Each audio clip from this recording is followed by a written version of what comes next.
Okay, so good morning, everyone. Today we will start with our mammography presentations. We will have several presentations on the use and the details of using mammogram in both screening and diagnostic uh, environments, let's say.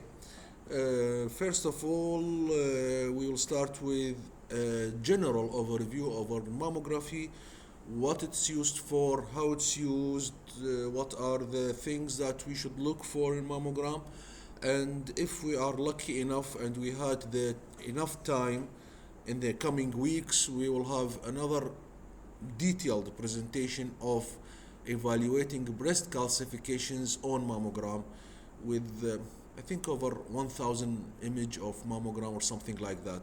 1,000, a lot of images. I'm not sure how many, but a lot of images on the calcifications, different types in mammography. Anyway, so let's start today. First of all, what is mammography? We have to know the definition of mammography. Mammography is an X-ray imaging of the breast. It's designed to detect tumors or other abnormalities, can be used for screening or diagnostic. There is a screening mammogram and a diagnostic mammogram. There is a difference. Not every mammogram is a mammogram. It can be either screening or diagnostic. So what's the difference between screening and diagnostic mammography? A screening mammography, it's an X-ray of a breast used to detect changes in women with no signs and symptoms of breast cancer. The female is normal. She has no abnormality, nothing, okay?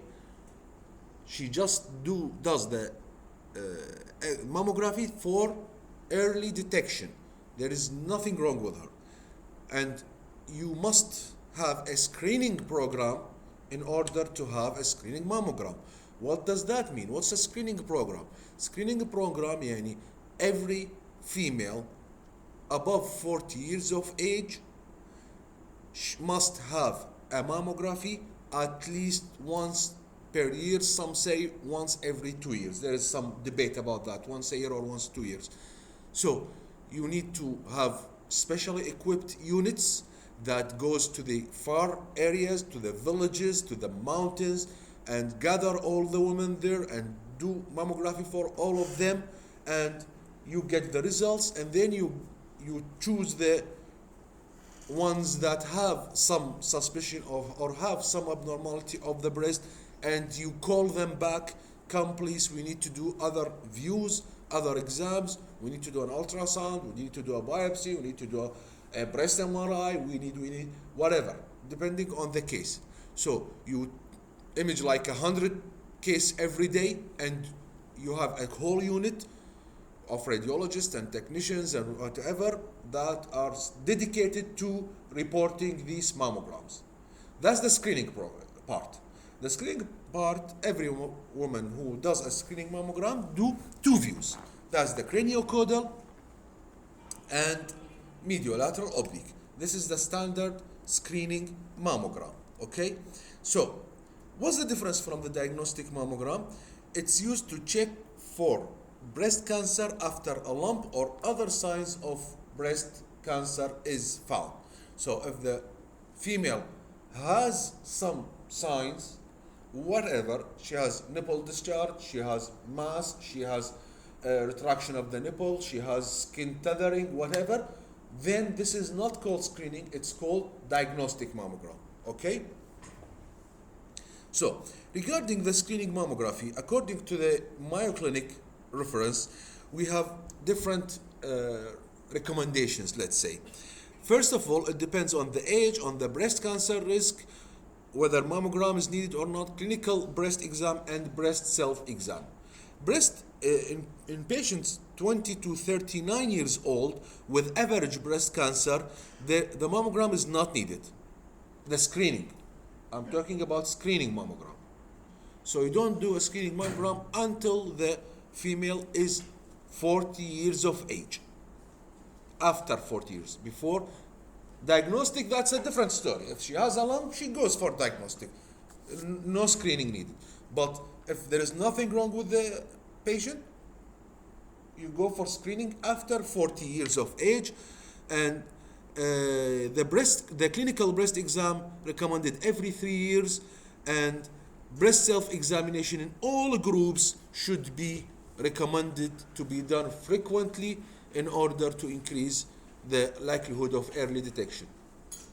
Okay, so we must have programs in schools, in colleges, in workplaces that are designed to teach the women how to do breast self-examinations, and these things are available on multiple videos on YouTube, on whatever. You can open and look for breast self-examination to teach the females in our community how to do it. It is very good and easy and free procedure that help to detect early breast cancer. Okay, after 40 years of age, if there is a 20 to 39 years of age with average to high risk, mammogram may be needed. That depends on the clinical consultation. And the breast clinical exam, instead of every 3 years, you do it every year. Okay? While if the patient is 40 years or older with high breast cancer risk, the mammography should be done every 1 to 2 years. And the clinical exam every year. Okay? The mammogram should be done from 1 to 2 years. Personally, I am in favor of every year.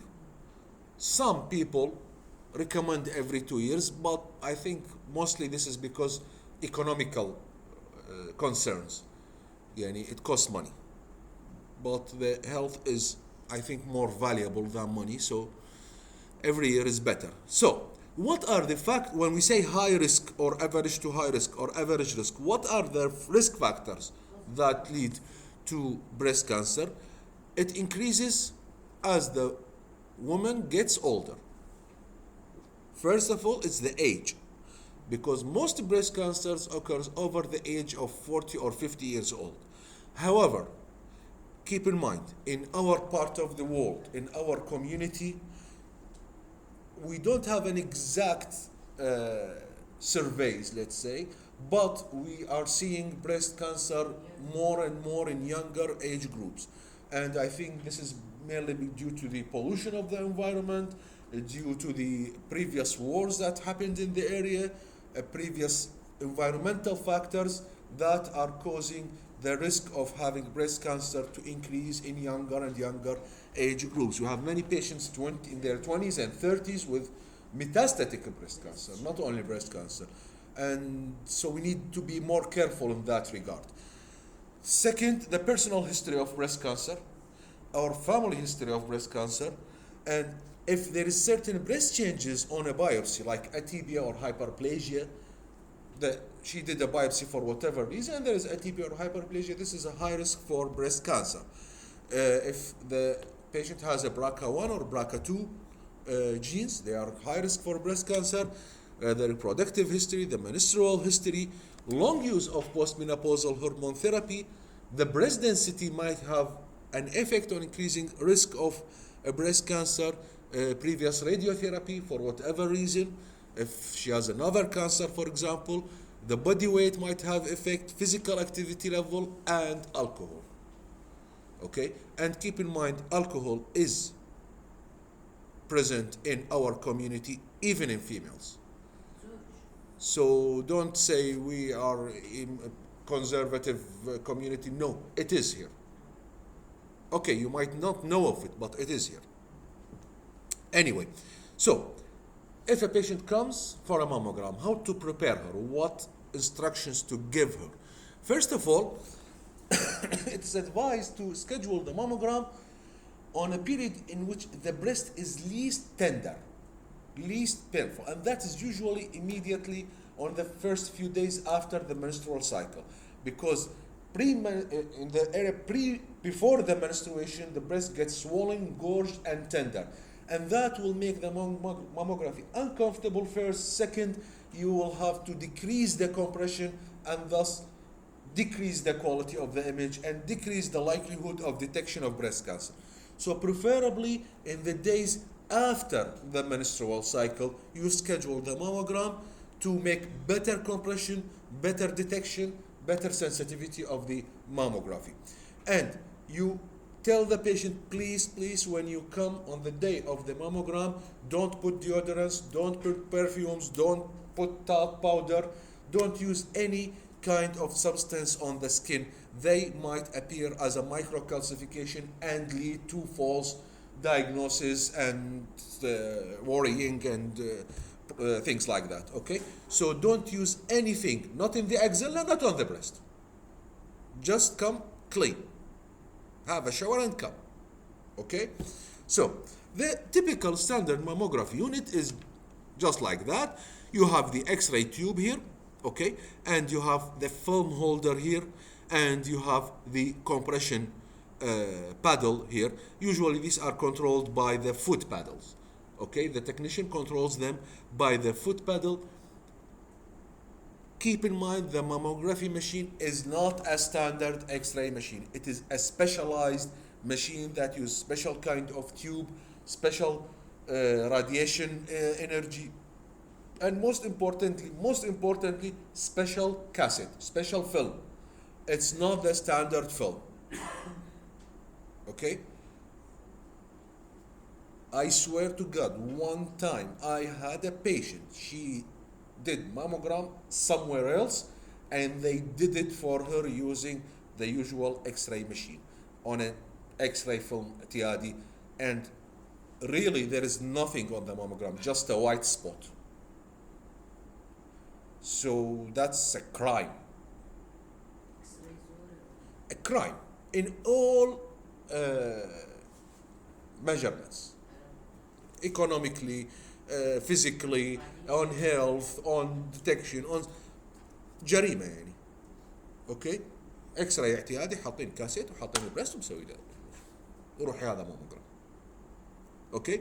So, how it's done, the patient comes, she wears a gown that's open from the front, and the technician fixes the breast on the cassette and applies compression using the compression pad. Keep in mind, it is unpleasant.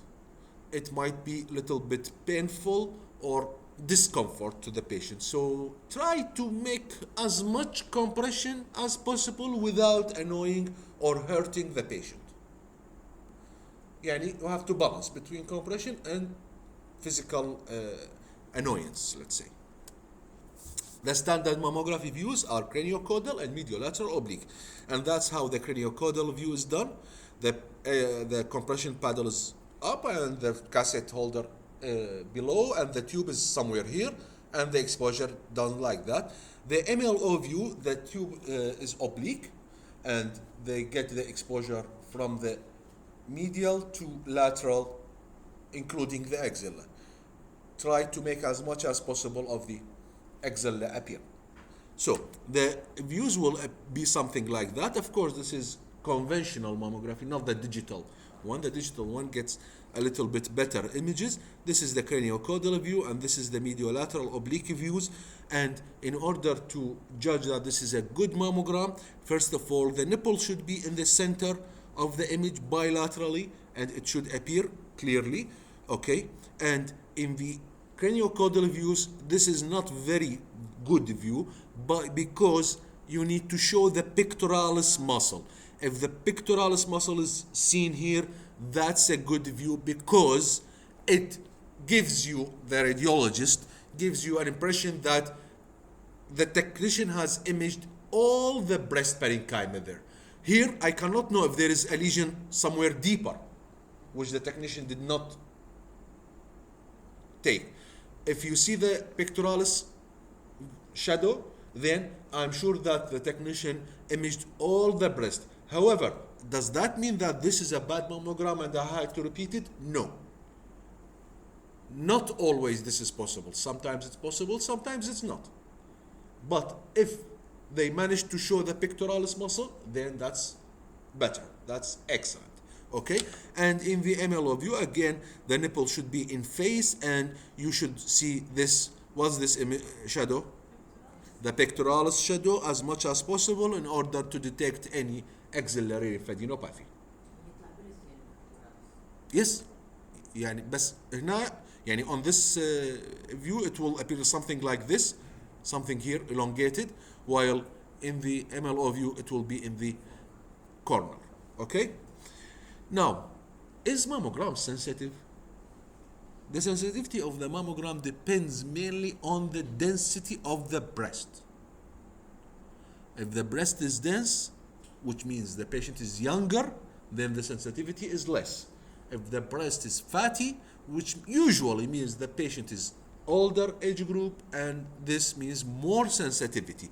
So, up to 90% in fatty breast, the sensitivity of the mammogram, while it's only 65% in dense breast. So that's why you have to mention the first line is the density of the breast. It's dense, relatively fatty, or fatty. And that's the ACR, the American College of Radiology classification. It's ACR1, ACR2, ACR3, and ACR4.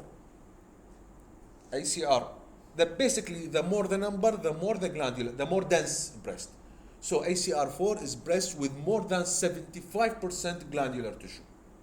ACR3 is between 50 to 75, ACR2 is between 25 to 50, and ACR1 is completely fatty, that is less than 25% glandular tissue. So when you say I have a dense breast at ACR4, it means that the sensitivity of this mammogram is low. Don't be 100% dependable. I'm talking to the patient and to the referring physician. Okay? This is the message to deliver. Preferably, even to be safer, active, right?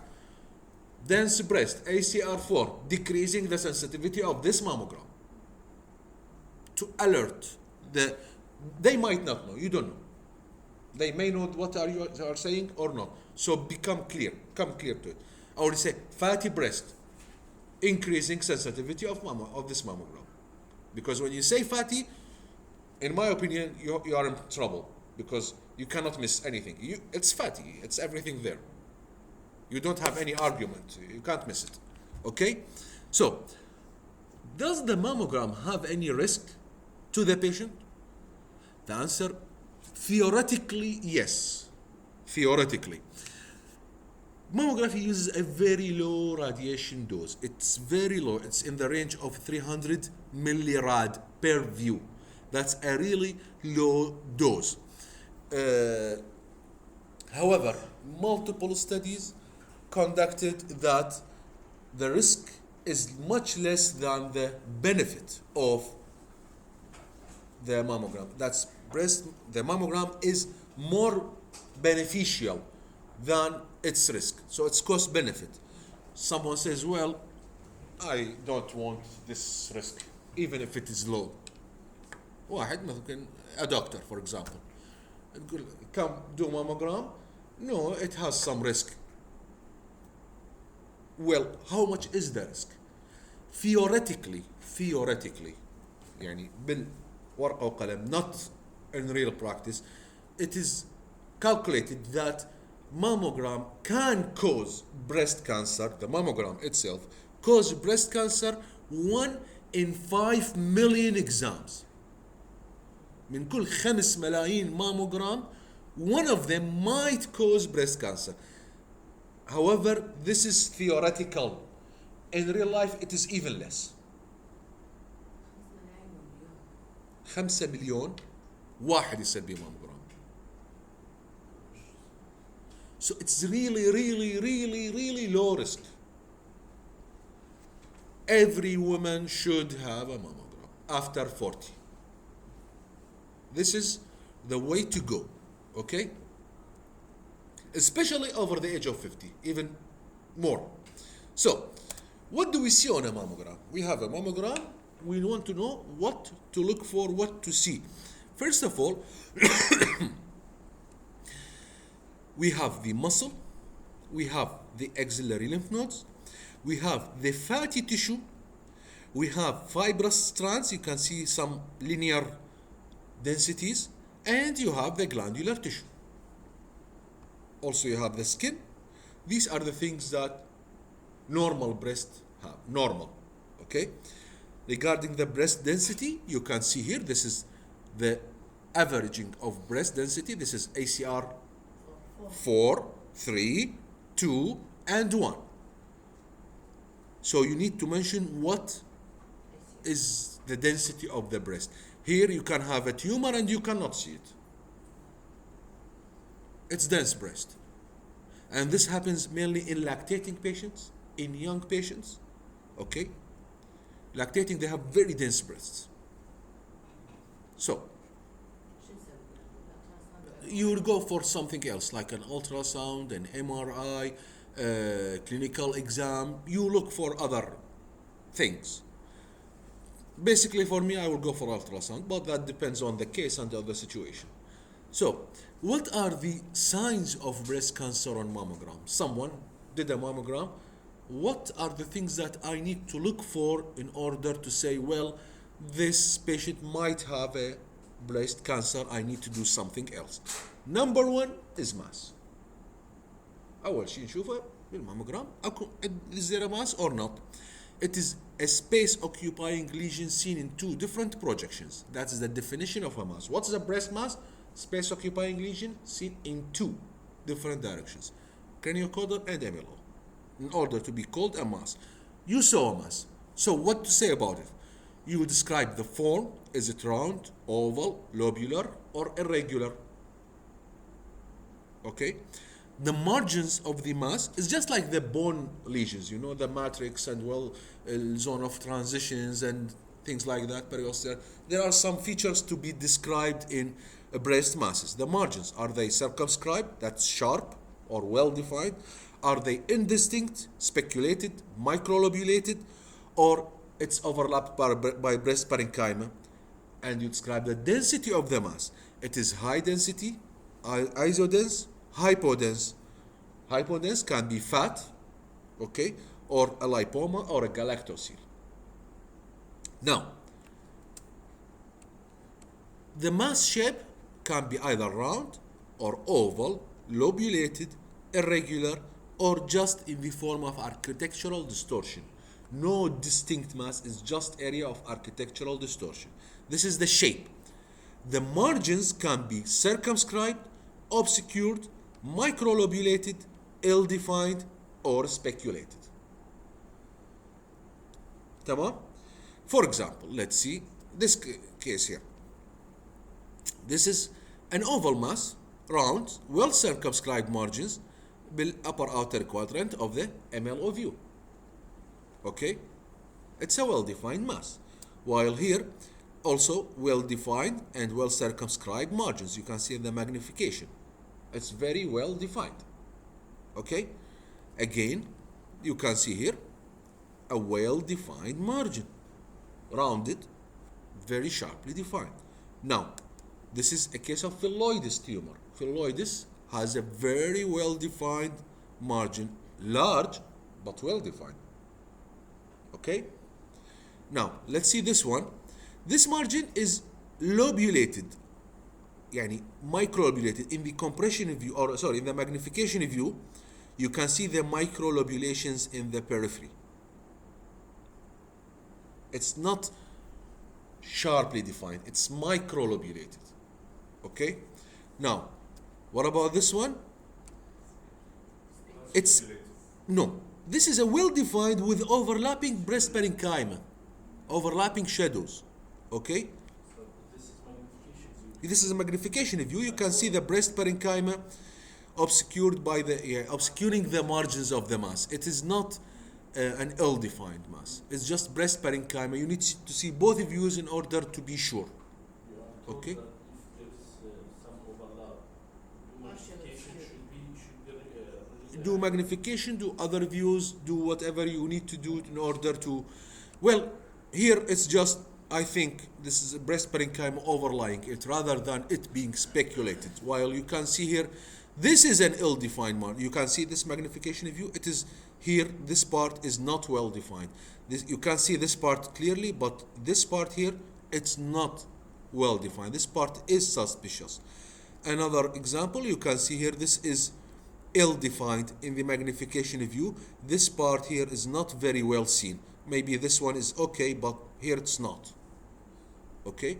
Another view, this is a speculated mass. Here it is obviously a mass, a space-occupying lesion with multiple specules on the periphery. While here you can see also another example of a speculated mass. There is something here, but multiple specules radiating everywhere. And of course, this is very, very, very, very suspicious for breast cancer.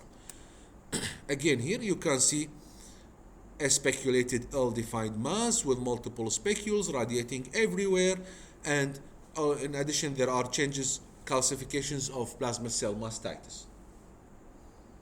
Another example of speculated mass, the same principle.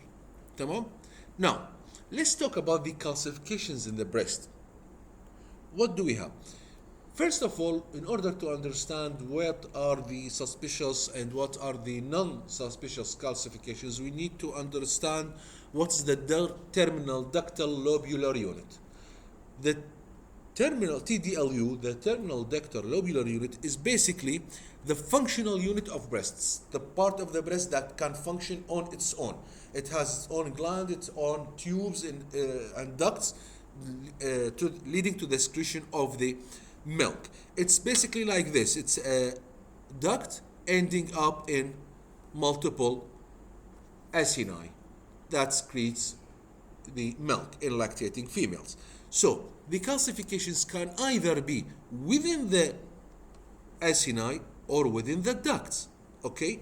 So in the acini, that's called milk of calcium. Okay? While here, it's in the ducts, it's linear, it's branching. Of course, this is very suspicious. This part, the linear, the branching part. While the milk of calcium, it's not suspicious. It's okay. It's basically just secretions accumulating in the acini. Okay? So, when we see a calcification, what to look for, what to do? First of all, we need to have a diagnostic approach. What's the shape of this calcification? High calcification, how does it look like? It's very important to know the shape in order to distinguish between benign, low malignant. And the benign calcifications are either can be in the skin, vascular, in the popcorn type, plasma cell mastitis, fat necrosis, milk of calcium, dystrophic eggshell and suture calcification. All of these are benign forms of calcification. The ones that are for intermediate concern are either amorphous.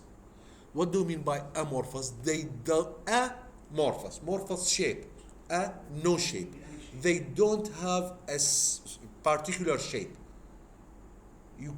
I told you, what's this looks like? I don't know. There are calcifications, but they have no shape. Amorphous. Okay? Or coarse and heterogeneous. These are also of intermediate concerns. However, the malignant ones are these three. Keep in mind. The fine linear, the branching, and the paleomorphic. Paleo means many, multiple. Morphic shape, so multiple shapes. Different shapes. Paleomorphic. Okay? So they are very concerning. Now, we saw the shape. Second, we need to know the distribution. How to describe the distribution? It's either diffuse, regional, clustered, linear, or segmental. The diffuse is just like this, all over the place. Regional in one particular part of the breast. Linear along a line. Clustered or segmental along a segment. These are the types. So which of them is benign, which of them is malignant? Again, keep in mind, the calcification distribution are benign if they are diffuse or regional.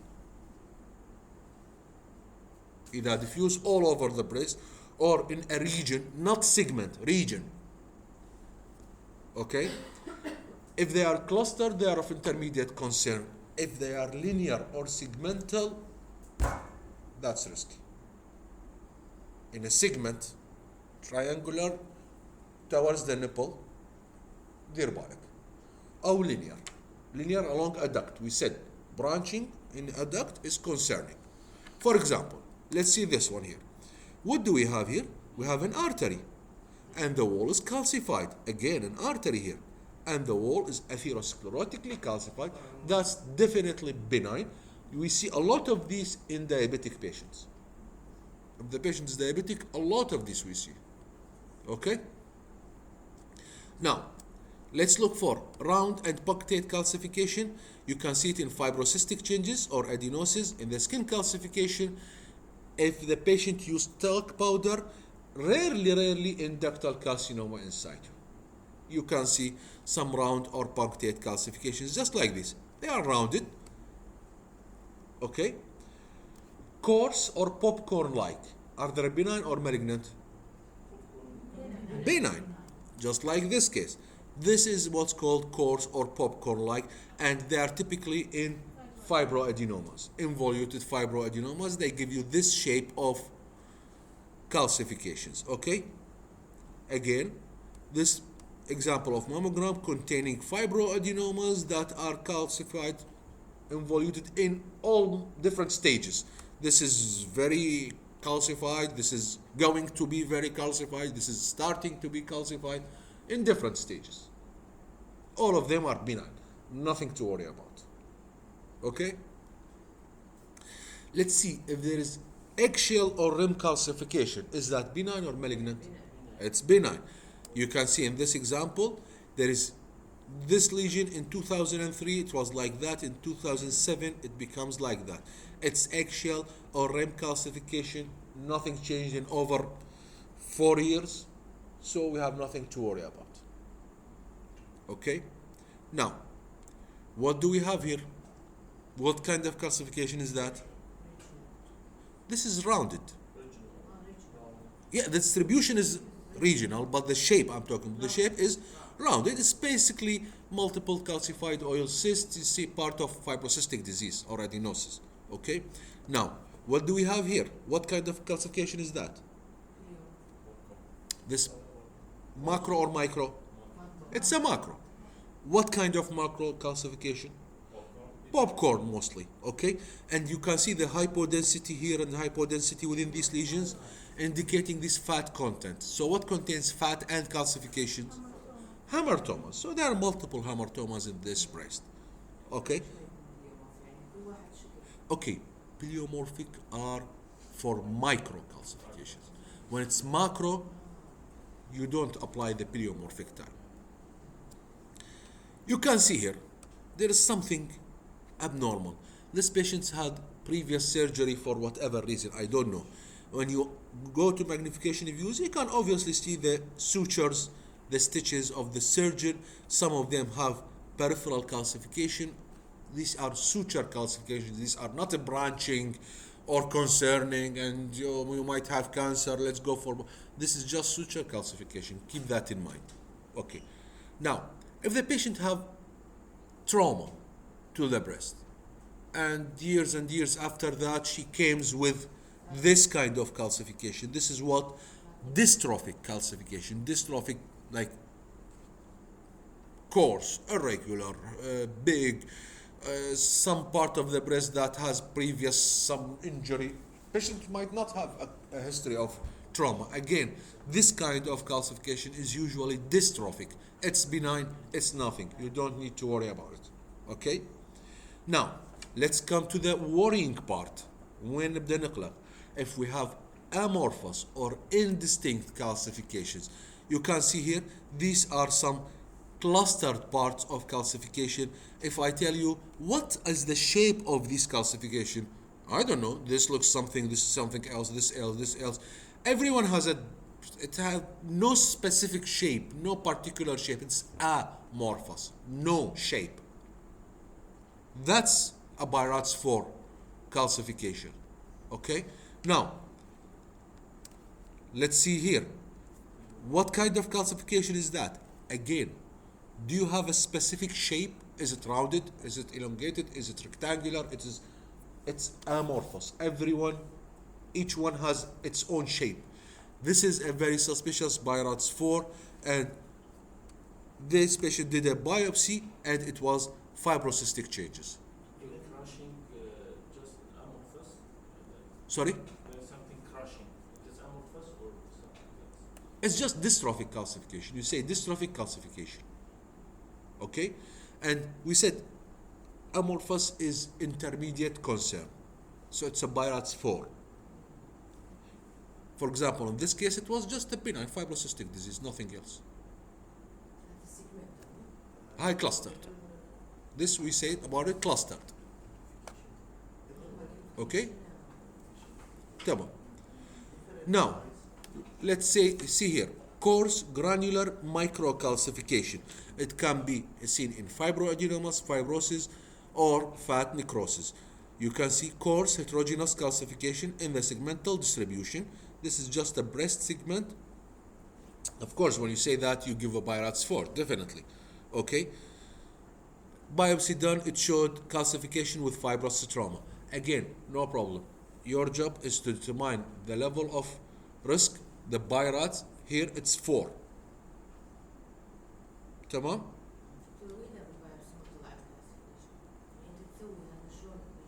اكو two types of biopsy, ultrasound guided, or you can do a stereotactic biopsy. Stereotactic biopsy done on a special unit. تشوف البايوبسي, they go for it. يشوف الكالسيفيكيشن, sorry, and they go for it. Okay? Stereotactic is بالضبط. تقريبا هيك شيء. تقريبا. طلع باليوتيوب how to do stereotactic breast biopsy. It has special machine, يعني اكو ماشين خاص بس للstereotactic breast biopsy. تمام. Now, this you can say either amorphous or pleomorphic, and in my opinion this is amorphous. Okay, everyone has this different shapes. Some of them are linear and branching. You can see this one here, it's ductal, linear, and branching. This is very suspicious. This is a BIRATS 5. Okay, again another example, you can see fine linear or fine linear branching. This is in a segmental distribution. In the magnification view you can see the linear branching pattern here and here. Again, this is a BIRATS 5. Tamam? Again here you can see it's in a segmental distribution radiating to the nipple with nipple retraction, and you can see it's within the duct, linear and branching, very suspicious of malignancy, like here. I think you can see it. Okay, this is a BIRATS 5.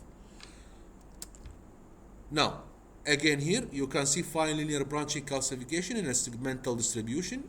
Okay, just like this. And this was a high grade ductal carcinoma in situ.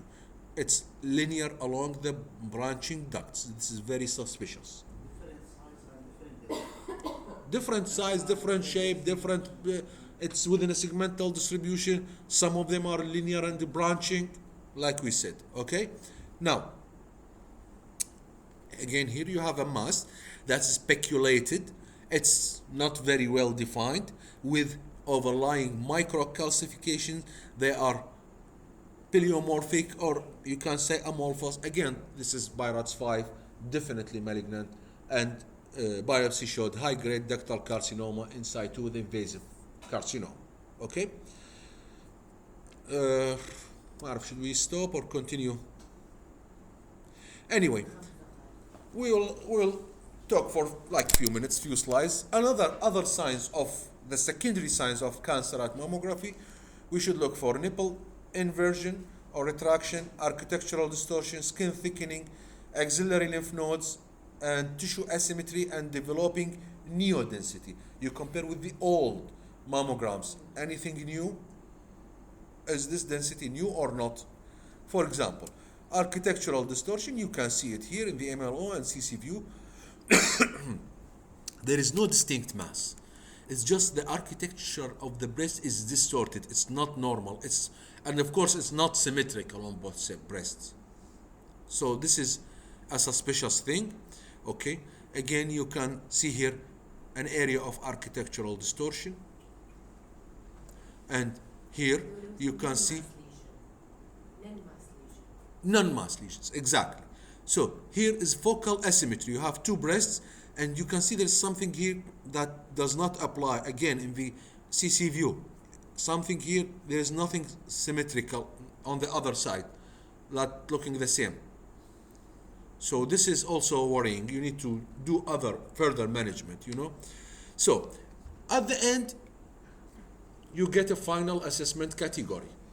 You need to give it BI-RADS 0, 1, 2, 3, 4, 5, and 6. I know you all have heard that like a trillion times. What's BI-RADS 0, what's 1, 2. However, we need to make it a trillion and one.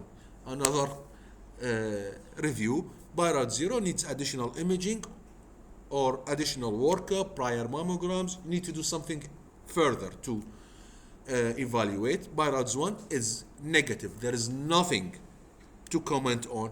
BI-RADS 2, it's a benign finding, like a cyst or something that's benign. BI-RADS 3, probably benign findings that has less than 2% of being malignant. I am 98% sure that this is a benign finding.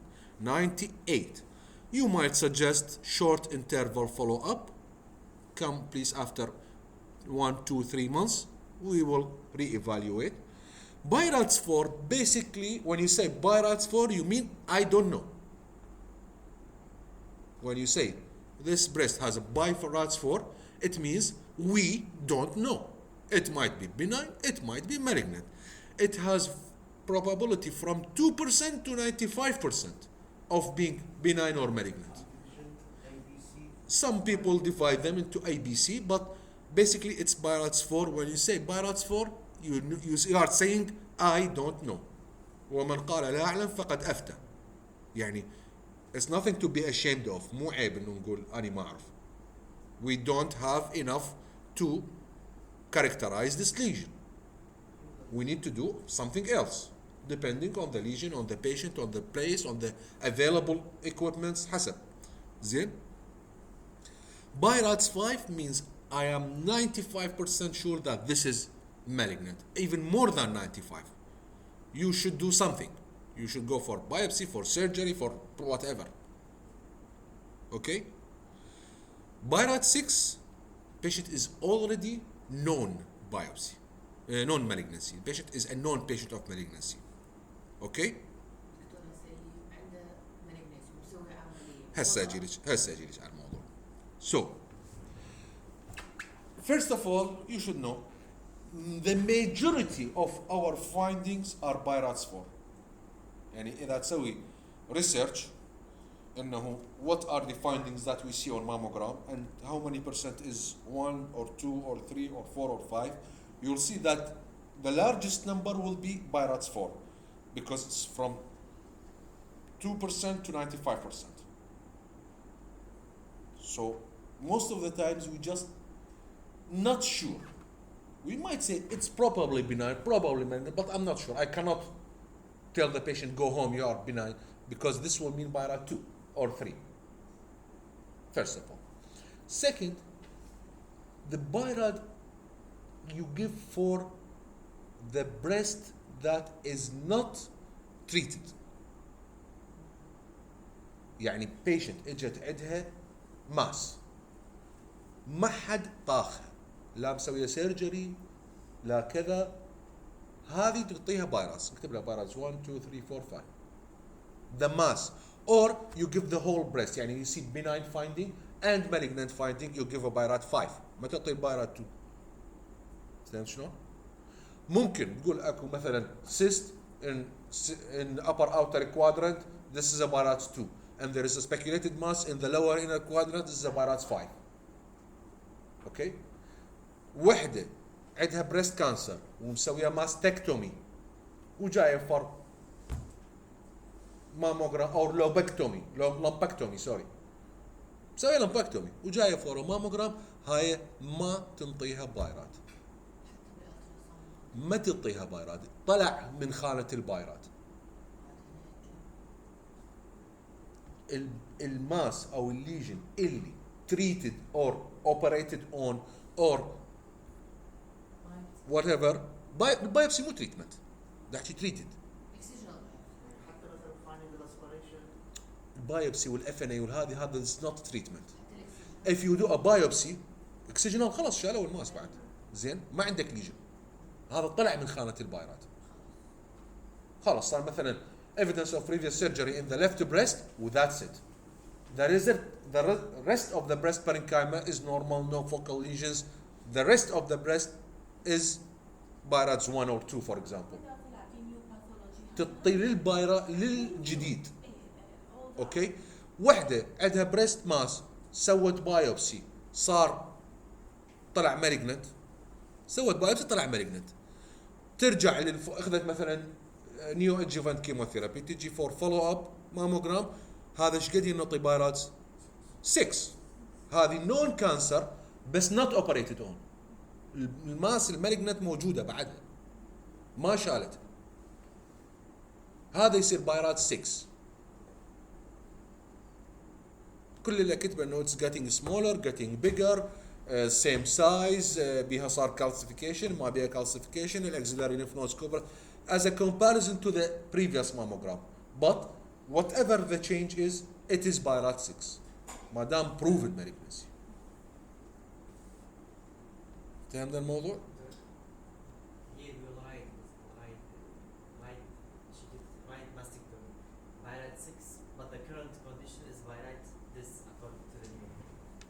اسمع مني اسمع مني انا دا اقول لك تمام. So I think we should stop here and we'll continue next week ان شاء الله.